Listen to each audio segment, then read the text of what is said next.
A day in my life as a burikat nga nakabingwit og afam.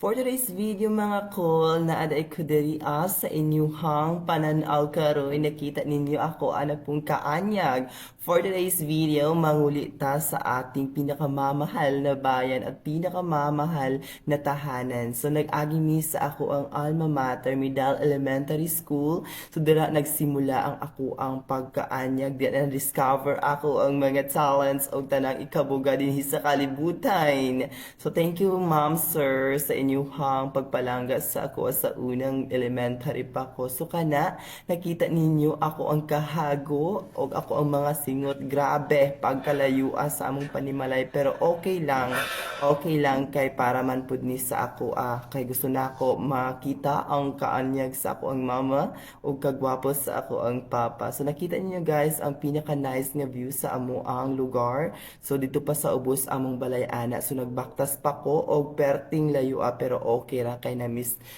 ko na pud akong pamilya. So nangaon na pud mi pag-abot namo guys. Nakita ninyo simpleng pamilya at simpleng pamumuhay lang. Ipakita na ako ang ginahimo sa una in the past years. So dira ko mauna ang nagapa-eskwela sa ako kada ako ang ginahimo mauna siya ang paghimo og halakat. So kana siya makabaligya ka ana na kay balon. So afterwards pagkahapon nagpainumig baka kauban na akong sisters pods nga gwapa pods. Yes pods apa.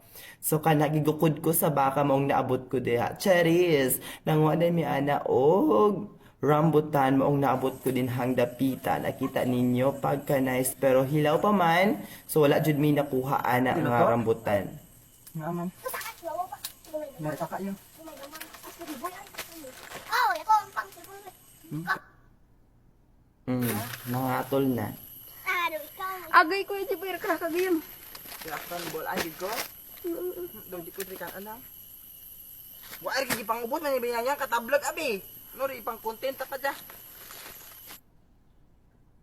Kana guys, simpleng pamumuhay at ang buhay na sarap, ang sarap-sarap balikan. Thank you so much for watching.